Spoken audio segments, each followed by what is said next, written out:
This week's episode of the Moonlight Graham Show is brought to you by the People's Company. That's right, they are back as a sponsor because so often I hear from farmers throughout Iowa and throughout the Midwest who are listening to the podcast while they are planting, while they are harvesting. They're in their tractors, they're in their combines, which makes the People's Company a perfect partner for the Moonlight Graham Show here. As you guys probably well know, the People's Company is based in West Des Moines, Iowa, but they've really grown to be one of the nation's leading providers in land brokerage, land management, land appraisal, and investment services. These guys, and I know Andrew Zelmer and Matt Adams over there at the People's Company, these guys live and breathe farmland, farm management, and they know that industry better than anybody. So if you're looking to buy a farm, sell a farm, having an auction coming up, call the People's Company. They are the best in the business. Check them out at peoplescompany.com. This is the Moonlight Graham Show, a freewheeling conversation with the role players, the underdogs, and guys with flat-out great stories in sports. Hello and welcome back to the Moonlight Graham Show. Once again, I am your host, Tim Flattery, and our Moonlighter for today has one of the greatest underdog stories we have ever had here on the podcast, and I'm so excited to bring this one to you. His name is Nate Loenser, and if you've never heard the name Nate Loenser, let me fill you in a little bit about his story. Nate, he's from Cedar Falls, Iowa. The guy was born without a left hand. So similar to remember Jim Abbott back in the day was the pitcher. He was a lefty, and he was a great major league pitcher who had a ton of success without two hands. Nate was born with a very similar condition, but he did not let that hold him back when he was a child. And by the time he got to high school, Nate was an all-sport athlete at NU High in Cedar Falls, where he was an all-stater in baseball. He was an awesome basketball player, and he played all of the sports just like any other kid that had two hands would.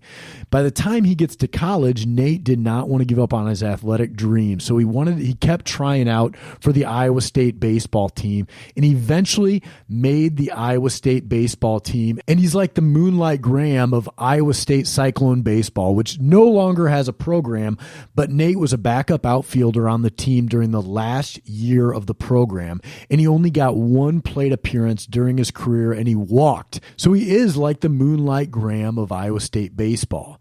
So then after college, Nate gets into basketball coaching because he was a really great basketball player as well. He coaches high school in Storm Lake. He coaches high school back in Cedar Falls. And then he comes back to Iowa State, eventually gets his master's degree, eventually gets on Larry Eustachy's staff actually at Southern Miss, coaches like 6 years under Larry Eustachy, comes back to Iowa State during the Fred Hoiberg years. And then when Hoiberg moves on to the Chicago Bulls, Nate goes right along with him, and he is still with the Bulls today. So the Bulls have had a lot of turnover in the front office, but Nate Loenser is a part of the new coaching staff there as well moving forward, and he's a really great guy, an inspiring guy to talk to, and I'm really glad that we were able to get him here on the podcast because not only does he have a great inspirational underdog story of his athletic career, but he's also worked his way up the ladder in the world of coaching. He was part of some of those great Iowa State teams during the Hoiberg era, which of course we had, Moonlighter Matt Thomas was on those teams, Naz Long, George Niang. He was on the bench for those teams. Now he's in the NBA with the Chicago Bulls and doing a really great job. So you guys are really going to love this episode. I also have to put a note in here that when Nate was in college, he actually took a lot of the same college classes at Iowa State that my Aunt Jenny Harstead took. And so my Aunt Jenny knew Nate Loenser in college, and she texted me about a month ago and said, "Hey, have you ever heard of Nate Loenser? You got to get this guy on the podcast." And so after my Aunt Jenny tipped me off to who Nate was, I started following him on Twitter and eventually DM'd him, and he was gracious enough to come on the podcast, especially during this coronavirus time when the NBA is off, and this one was a lot of fun. So I think you guys are really going to enjoy this episode with Nate Loenser. And if you like what we're doing here on the Moonlight Graham Show, make sure to subscribe to the podcast wherever it is that you listen to your podcast, whether it's Apple Podcasts, Google Play, Stitcher, Spotify. Subscribe to the Moonlight Graham Show, and you know the drill. Leave us a 5-star review. You can also follow the show on social media. We love hearing from you guys each and every week. So enjoy today's episode with Moonlighter Nate Loenser. But before we get to our interview, I know it's a tough time right now and a lot of people are out of work. So I wanted to talk about a new sponsor we have on the show, buildiowa.org, because the construction industry, especially throughout the Midwest, is still up and running and hiring. And so I was just on this website, buildiowa.org, and what really stood out to me was how much the professional men and women in this industry make. Did you know that professional estimators on average make between $62,000 and $80,000 a year? How about crane operators? What a cool job that is. They make between $60,000 and $70,000 a year on average. The other great part about buildiowa.org is how they spell out exactly how you can get started in the 27 different careers they have listed on the website. They have active resources to companies that are training and hiring. That's right, hiring right now. We know some of you Moonlighters are looking for a career change, or perhaps you've been impacted by this pandemic. If that's you, head on over to buildiowa.org and check out the incredible careers available right now in the construction industry. There's also a link to a job board that lists active jobs that are open right now. The good people at Build Iowa are here to help, and they want to make you aware that there are rewarding career options available for you. And for those of you on social media, check them out. You can find them Build Iowa on Facebook, Instagram, Twitter, and LinkedIn. That's right, buildiowa.org. Nate Loenser, thanks for joining the Moonlight Graham Show. You, of course, grew up in Cedar Falls, Iowa, but you went to NU High. Is Trev Alberts the greatest athlete from NU High? I think he has to be. He really does. It's funny. NU High actually it was just kind of a cool school in Cedar Falls. It's sad that it got shut down a few years back, but being a smaller school and being a unique situation, I don't know if many people know about it, but with the University of Northern Iowa being a teaching school, it was just kind of a cool little niche for them because our school is right there on campus, and so we had a ton of student teachers and things like that that could come and observe. But the cool thing about it is we were able to.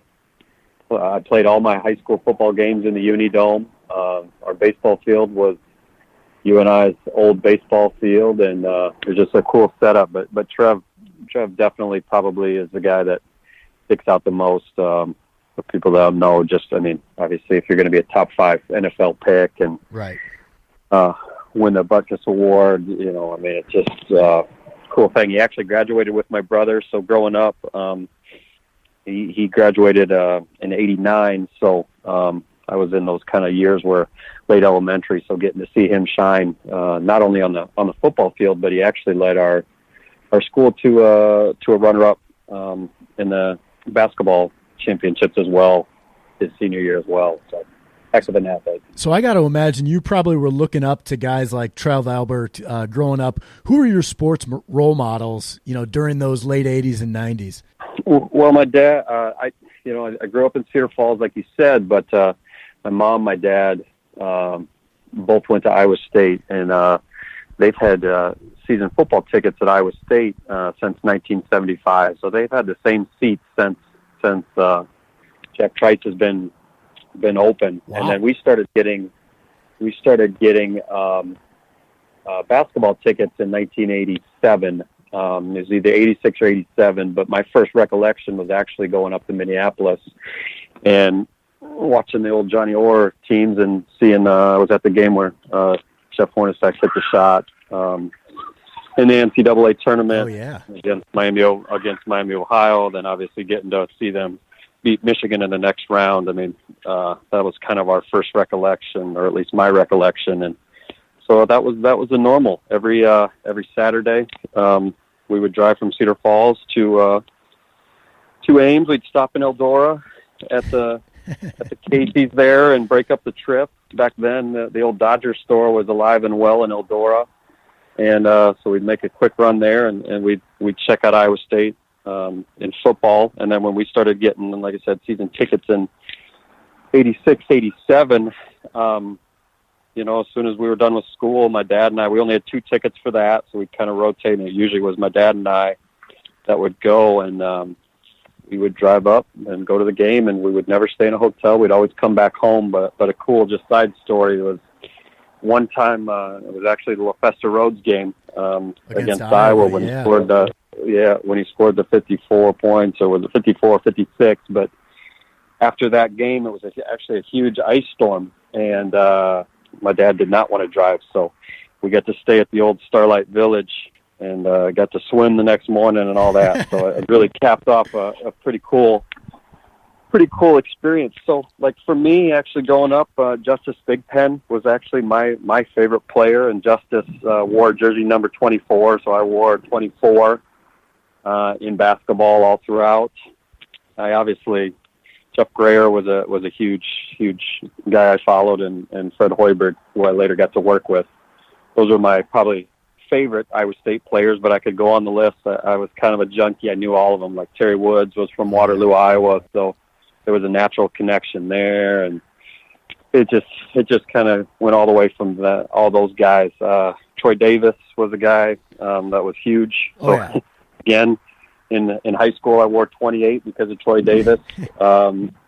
So there's kind of a parallel with all these things. Now, the one guy that also outside of Iowa that obviously was probably an inspiration for me was Jim Abbott. Growing up, I was born with only one hand, and so seeing Jim Abbott excel, he was on the '88 Olympic baseball team, and that's kind of when he really started to take note, nationally. And then as he progressed in his career, especially with the Angels, that was obviously someone that made a big impact in my life. So that kind of provided me just with some belief that I could do whatever I wanted to do when it came to sports. Well, I was thinking about that. Abbott probably came at the perfect time for you, because you probably were, 12 years old or so when Jim Abbott was, the best amateur athlete in the country, and nobody had ever seen anybody do something like he was doing. But here you are in Cedar Falls,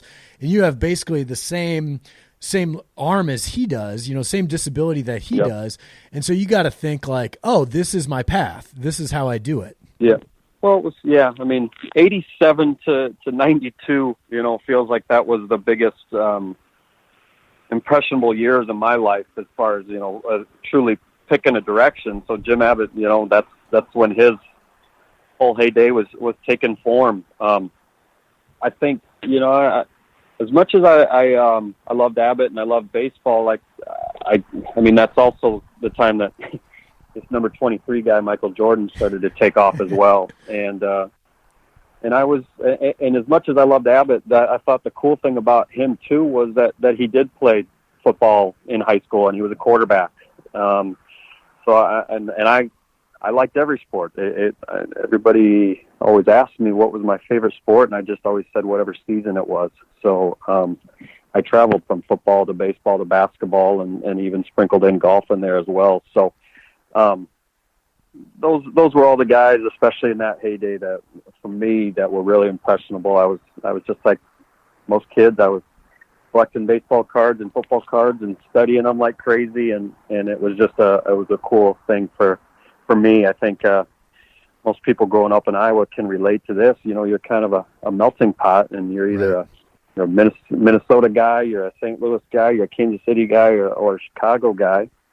And first and foremost, it was Iowa State for me, but my dad was from Illinois, so I gravitated towards those, the Bears, Bulls, Cubs, and Sox teams. But one side note for me is that with my arm, I went up to the Shrine Hospital up in Minneapolis, and my parents knew how much I was really gravitating towards sports, so we always made sure that there was a Twins game the night before. So it was kind of a cool deal for my parents and I to get to go and check out a baseball game, a Major League Baseball game the night before, and then get to watch or go to my doctor's appointment from there. So we always made sure, one of the biggest memories I have is that my dad surprised me with tickets to a Twins Angels game, and I got to see Jim Abbott pitch there at the Metrodome, and that was a pretty cool experience.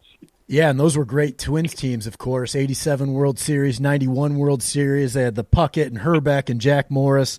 Those were some of the great teams of that era. Yeah, it really.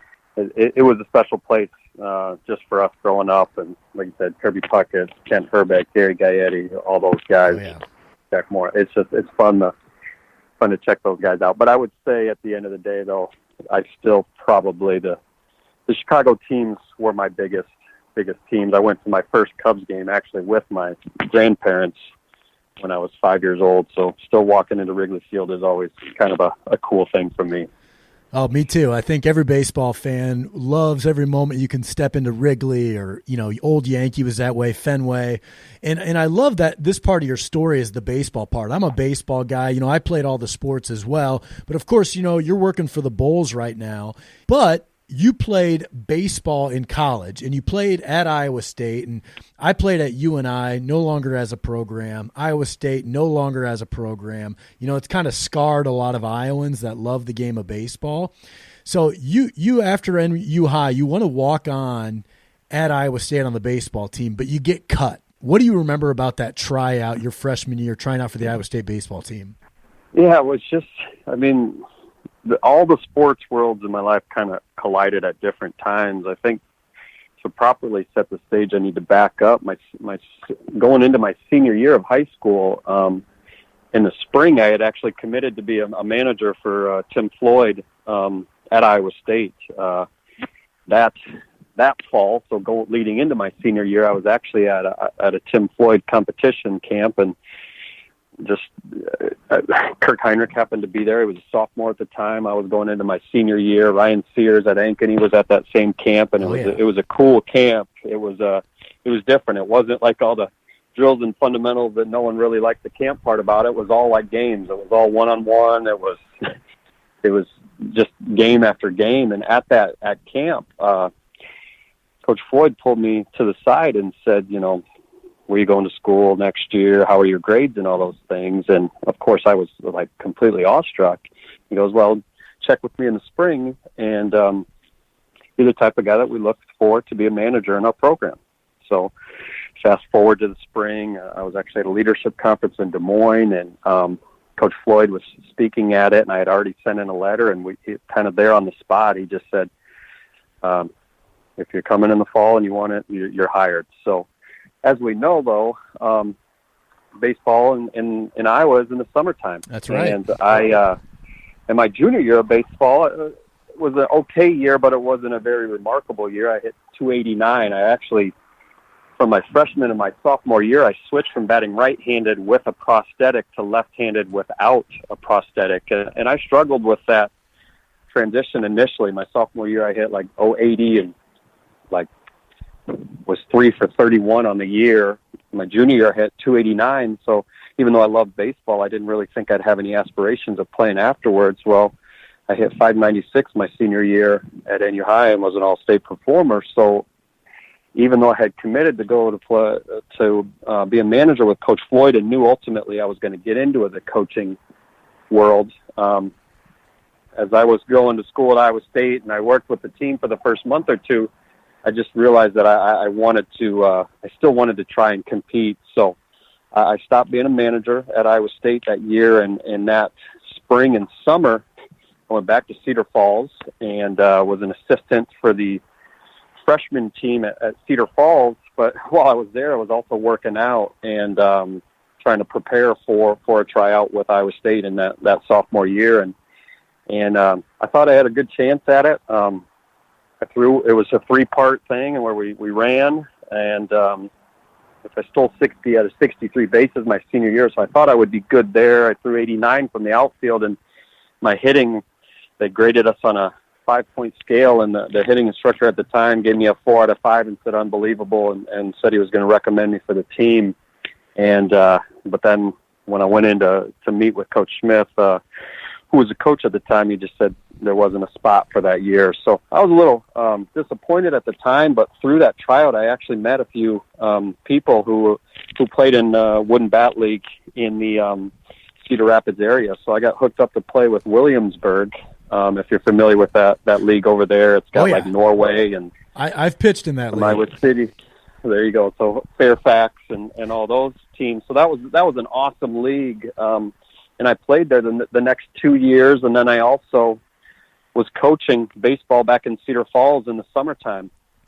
So fast forward to my fourth year of school at Iowa State, and I was a regular at the Lead Rec Center. I I was there almost any day that ended in Y. So after I was a basketball junkie, especially in college. And so I'm in my fourth year, and I'm playing basketball, and I'm staring at the new pitching coach for Iowa State, who happened to play in that wooden bat league in Cedar Rapids, was a guy named Tim Evans who played for Norway. And I had heard the stories about Coach Evans. He had played during the strike era for Major League Baseball, a very well-known baseball player and coach in the Cedar Rapids area, but kind of known a little bit to be rougher on the edges. And the guy's staring at me while I'm playing pickup.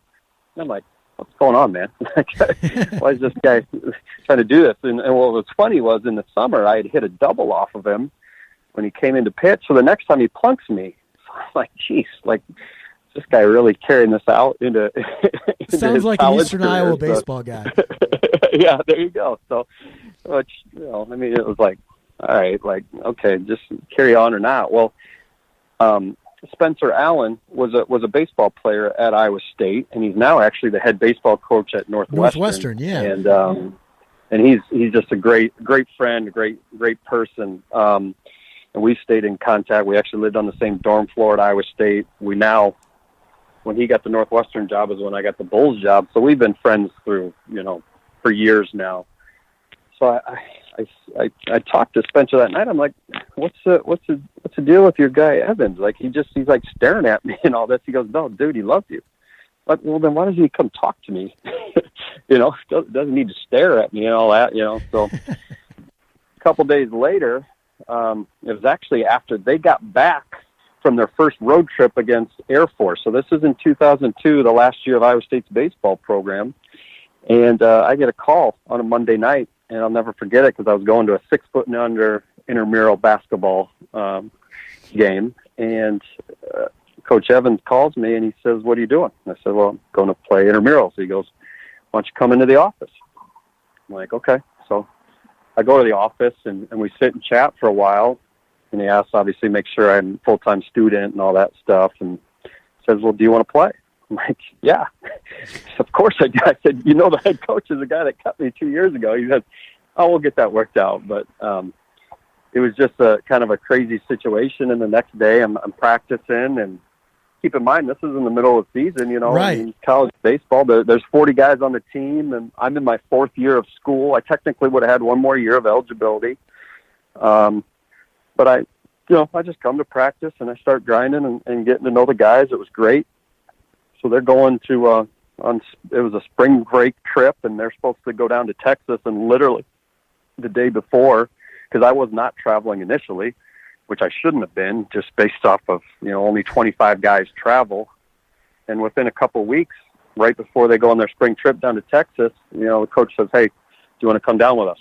I'm like, of course. So I pack right away, and never forget, those are the days where we bus. So we bus down we played UT Arlington, we played Texas Christian, and we played Texas A&M, and I couldn't have been any happier. I mean, all I'm doing is batting practice, infield, outfield, but, sitting the bench, wearing an Iowa State uniform, I'll never forget it. So then we get back home, and a couple weeks later, we play Iowa at home. And I didn't even have a jersey number at the time. I was wearing the pitching coach's number. And sure enough, in the seventh inning, we get a guy on second base, and coach says, go in, you're pinch running. So I pinch run from second base against the University of Iowa. I mean, my heart's going 720. It couldn't have been any more, but it was so cool. And first pitch, second, the pitcher whirls and tries to pick me off second. And of course the ball goes into center field, and the second baseman does what he's supposed to do. He sits on you so you can't get up and run. So yeah. Of course I stand up and bow up like I'm going to do something. But I mean, it was just such a thrill to get to wear the Iowa State uniform, and then to make your debut against Iowa was so cool. Nothing remarkable happened after that. The guy at the plate, got out, and that was the end of that. So then, about a week or so later, we're playing the University of Northern Iowa at Riverfront Stadium. And for me, being from Cedar Falls, yeah, there was kind of, I bet you had a lot of family there. Well, what was crazy is not only did I have family, but at this time I was also the head varsity baseball coach at NU High in Cedar Falls. So by this time, so not only did I have my family there, I had like literally my players were in the stands as well, you know. So, and the real crazy part of it is, so it was probably a Wednesday. We're playing Northern Iowa. So the stage is, so Tuesday night we have practice. After practice, I drive to Cedar Falls because Wednesday morning we have our spring pitchers and catchers because we're getting ready for our season. Yeah. So I wasn't going to tell the coach or anything. I wasn't going to do anything that was out of the ordinary. So I just, after pitchers and catchers at 6 a.m, drove back, made it to my 9 o'clock class. Then at 10 o'clock, we took the bus back to Cedar Falls. So I started the day in Cedar Falls, went back. We played Northern Iowa that night, and that is, I mean, it ended up being a blowout, but I had my one and only college at-bat at Riverfront Stadium against Northern Iowa in my hometown, and I walked and scored a run, so my on-base percentage is 1,000. I thought it was a little ironic with your Moonlight Graham name to your podcast to begin with, but you know, that was my moment, and that was my one at bat, and I scored a run, like I said, and then within like a week, at the time, Bruce Vandevelde brought us in and said that was going to be it for college baseball or baseball at Iowa State. So I appeared one more time in the outfield in a game, and I suited up and traveled to a few other games after that. But what a just cool experience, and it's something that, you know, I know it's not exactly tailor-made, but it's something that I still feel very, very proud of. I mean, just going to all those football games, going to all those basketball games, going to Ames, and just to wear the Cardinal and Gold was just an awesome thing for me. Well, that's why we created this podcast, to hear stories like that, because I absolutely love that story, Nate. And especially, I got to bring this up because you bring up Lyle Smith a couple of times. He cut you, but eventually he brought you back on the team. I believe Lyle Smith was the grad assistant when my dad played at Iowa State in the early 80s. And then actually I ended up playing with Lyle's son, Jason Smith, at UNI. So just, you know, we talk about the small baseball world that is Iowa. You know, that those are the names that connect you and I. Yeah, no, it's and actually back, I'll never forget. You know, Lyle's son was when we were on that first trip to Texas. The first one I went on, I'll never forget. We got rained out against TCU, and we were just in the hotel parking lot, and Lyle was essentially hitting ground balls to his son and hitting some fly balls to me and things like that. I mean, it's crazy how small this world is. And I actually have a couple friends from Fort Dodge, and we kind of joke that everything either goes back to Fort Dodge or Cedar Falls. So I'm a big believer with those two towns. It seems like there's a lot of connections out there. I do have an affinity too. I don't know if it's still there, but I'll never forget when I was coaching at Cedar Falls. Now, do you guys still have like the baseball field that had to be the hottest place in America, but with the old Wrigley Field kind of high brick wall with the ivy on it? Is Dodger that still Stadium. Standing or not? Yeah, that built in the 30s. Yeah. So I think places like that, and going back to some of those baseball fields in Cedar Rapids, you know, around there, Fairfax, Marengo, and stuff like that. I think those are what make parts of Iowa really neat. Well, before we move off the baseball topic, you mentioned the Cyclone, Cardinal, and Gold colors a couple of times. When I pick up or pull up a picture of you playing for Iowa State baseball, they had those awful blue-billed hats. You know, if you finally get the chance to put on the Cardinal and Gold of Iowa State and you have to wear that navy blue-billed hat, you know, doesn't that just look bad in hindsight? What's really funny is I have a good friend of mine, Adam DeJody, and he was later he was actually a basketball manager for Tim Floyd as well, in about that same time, and he later was a assistant women's coach at the University of Northern Iowa. And our claim is that we were the only two Iowa State fans in Cedar Falls, because everybody in Cedar Falls at the time, it was either University of Iowa or Northern Iowa, and even the University of Northern Iowa fans mostly were like, they went to Iowa City on the weekends. I got to give a side note. Like, I'll never forget. I'm playing.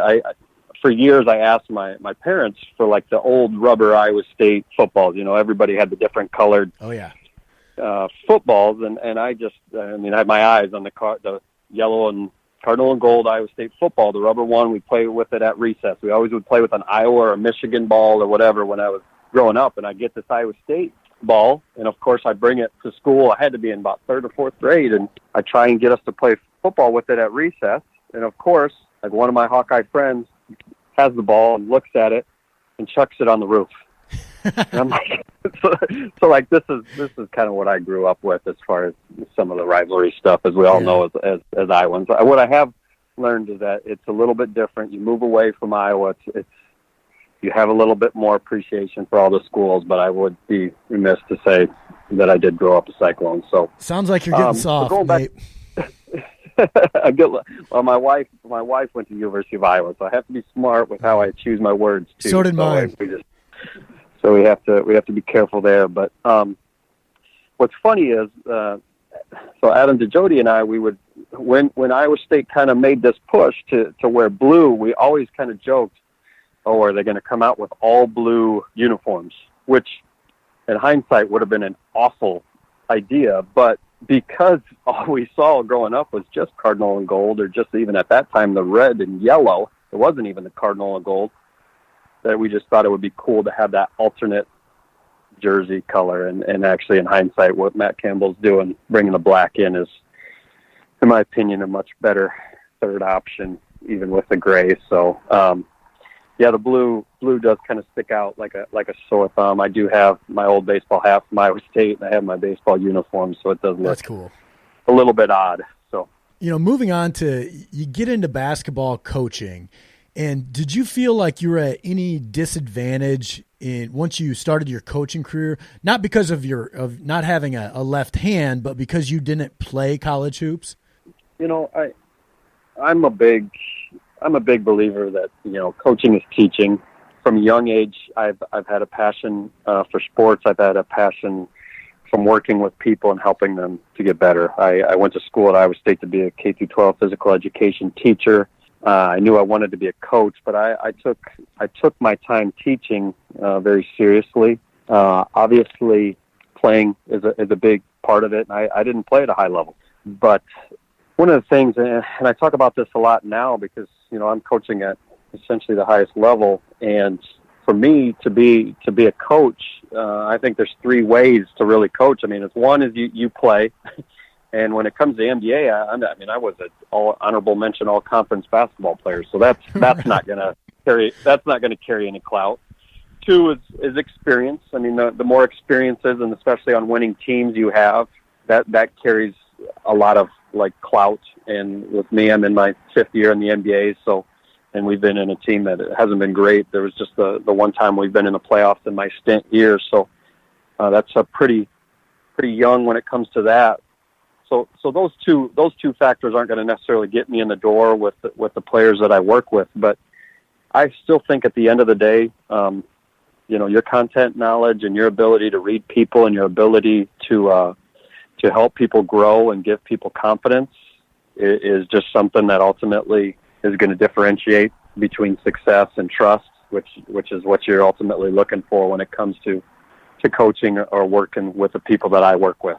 So my word is very important to me, and I study hard and I work very hard, and I try to put myself in the people I'm working with, their shoes. And with that being said, I'm aware, whether it's a high school kid, college kid when I was at Iowa State, or now at the professional level, I'm not going to tell them to try and do something that I never would try and do myself. And I think there's also a little bit of a collaborative mindset you have to have, that hey, this is what I would do if I was you, and this is why I would do it. And ultimately from there, I want to work with them to help them reach whatever goals they can. So right, wrong, or otherwise, I think that's just kind of always been my approach. And I've been on this path with basketball. It's always been a passion of mine, just like any sport. But I'm just fortunate to get to do what I love to do and be around a lot of cool people while I do it. What'd you learn from Larry Eustachy? I learned a lot. When I was coaching, so my first job, I was actually the head basketball coach at NU High in Cedar Falls. So it's kind of cool. I got to coach at my alma mater, and the reason why I got it is because I was a head baseball coach already there. So at age 21, I was already the head basketball and head baseball coach at NU High. And they had talked about closing the school down, so I went to Ames, and I was a freshman basketball coach at Ames. I was teaching elementary PE, and Coach Eustachy's associate head coach at the time, Steve Barnes' son, was on that 9th grade team. And also we had a kid named Austin Arnaud for our Iowan, so they probably know that name as well. Oh, yeah.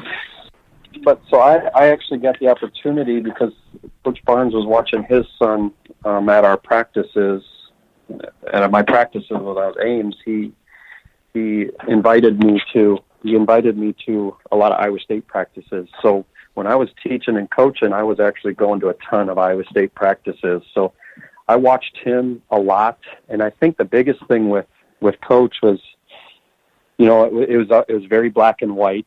I think the thing with him he doesn't get credit for is he was an unbelievable teacher, and obviously he was intense, and he gets a rap on some of his tactics and things like that. But the biggest thing, like I said, with him is he kept things black and white, and he was not afraid to coach every single play. And as we know, it gets harder and harder to keep people accountable, and for people that have never been held accountable before, that sometimes is hard to do. And the thing about Coach is that he just, he was never afraid of the confrontation. He was never afraid of really trying to help whatever individual it was he was working with, to help them, reach their maximum potential.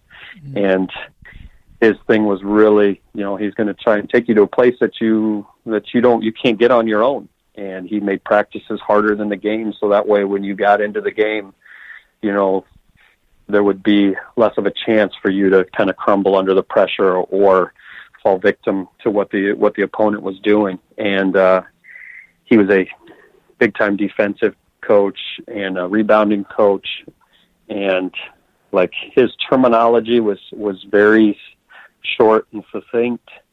His players knew what was expected of them, and the expectations were very, very high.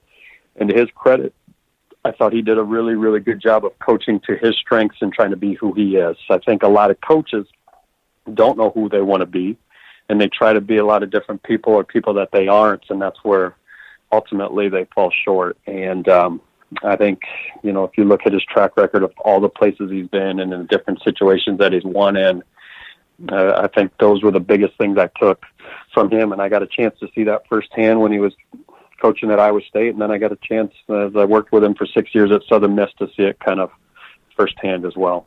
Yeah, I think your story is cool because you met Floyd, right, and you work with Eustachy, and then you work with Hoiberg. So your time in the Iowa State universe has spanned quite a few coaches here and some really fun eras of basketball. When you were at Iowa State working under Hoiberg, if you were to put some money on it, shooting competition between Hoiberg, Matt Thomas, Naz Long, George Niang, from the three-point arc, who's your money on? I'm taking Fred. I really am. Really?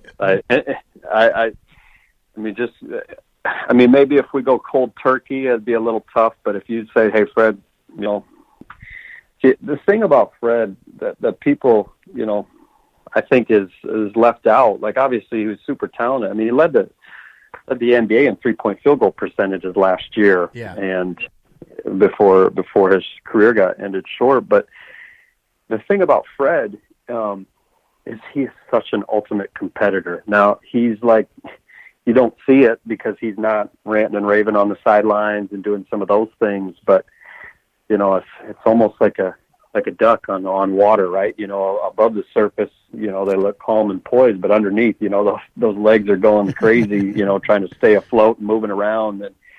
And he is super competitive, and he has a high pride level. So I would have a tough time going against it. Now that was actually a huge setup because those other guys you brought up were great guys to work with, and guys that are still, lifelong friends for me as well. I mean, those guys too are definitely on that same path. I talked to George Niang the other day. I mean, he's dying because he can't get in the gym right now because of this COVID stuff. And I was lucky enough to see Matt Thomas score his first NBA points this year when he was at the United Center. And it was cool because when I worked with Fred, that was Matt and Monte's freshman year. So I essentially came in with those guys. So it's cool to see how all that group, because of their work ethic and because of their care, is translating at the next level. Well, Nate, the way we end every episode of the Moonlight Graham Show is with the 5 big questions, all right? And the first question is, who's your all-time favorite teammate? Ooh, back to my high school, Spencer. I'll say Spencer Allen. Spencer Allen, who, like I said, is a head baseball coach at Northwestern. He was just on a lot of level. Even though it was a short span, I'm going to put him. Nice. Now, I know you've seen a lot of games at Hilton Coliseum. What's your all-time favorite memory from Hilton? I only get one. You only get one. I'm going to give you one as a fan and one as a coach. Okay, and that's that works. It. So I will. The LaFesta Rhodes game, that one at home, just for all those reasons, getting to see that firsthand. That Iowa State game. That's one as a fan, and as a coach, I'm going to probably go with there's a lot, but the Oklahoma down 18 points game at home. God, this is hard because the Oklahoma State one the year before with Naz was big time too. So, oh yeah, I'll still that Oklahoma one just for a lot of reasons. That was the time we needed it, we wanted it, and we were pretty dead in the water. And for us to go on the run like that, it was just a cool situation for our guys. So I'll go with the Oklahoma at home. We were down, 18 or 20 points in the second half. What loss still keeps you up at night? UAB. Oh, boy. No question. That was my last game that I coached at Iowa State, and no question. And I think here's what's crazy about all that is coaching is hard. It's tough. But I grew up.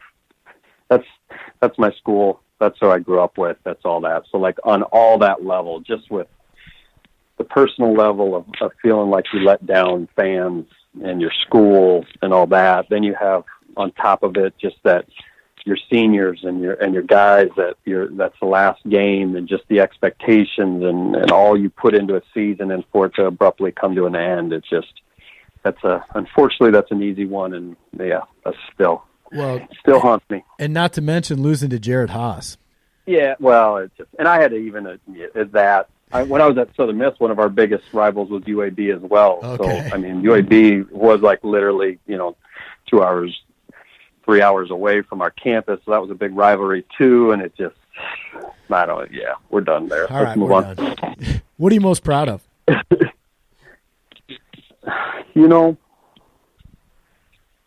My 3 girls. That's probably, as I grow and move on, as much as the sports are huge, they've always been a big part of me. But when it's something that's, it's your own blood, it's your own family, and just being able to teach at a different level and coach at a different level with, hopefully making an impact with my 3 girls that I have, and to hopefully see them see success. That's where I'm at with that. And final question here, Nate, what's the best advice you've ever received?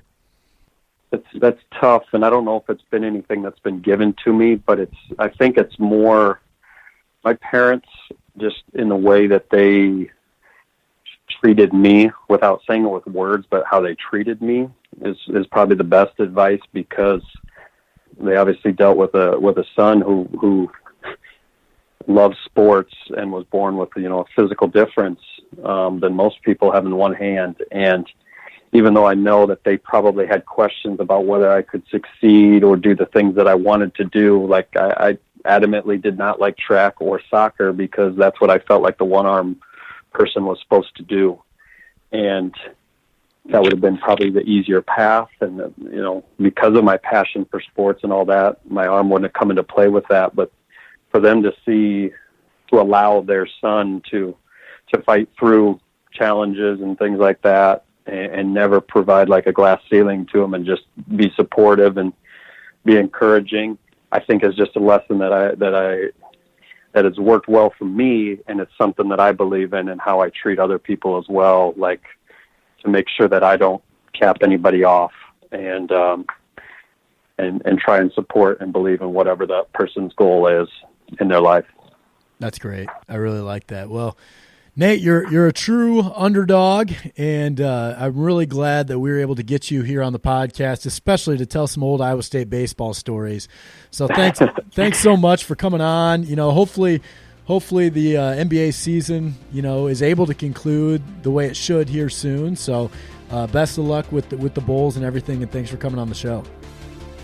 Sounds good. I appreciate the time, and obviously anything I can do for the home state is always a big thing. I hope everybody stays healthy and at least gets to make the most of this situation. Hey guys, thanks once again to listening to today's episode of the Moonlight Graham Show. And even though I do most of the interviews here on the podcast, there is a ton of work that happens behind the scenes that you guys don't see that make each episode possible. So I got to give a shout out to the Moonlight Graham Show team. First of all, Brian Sandvig, our producer. Brian does all of the post-production work, and in real life, he's not just a podcast producer, he's also a real estate agent. So if you're looking to buy or sell a home down in the Kansas or Missouri areas, give Brian Sandvig a call. Next guy on that list is Brendan Gargano. Brendan does all of our design and artwork here on the podcast. He's one of the most talented artists I've ever met, and I love all of his work. If you need any help on the design side with logos or anything like that, give Brendan Gargano a call. The next guy on that list is Andy Flattery, my older brother. Andy, of course, has done some of the interviews here on the podcast. He also is a certified financial planner. He owns a business called Simple Wealth Planning. If you need any help in that area, check Andy Flattery out.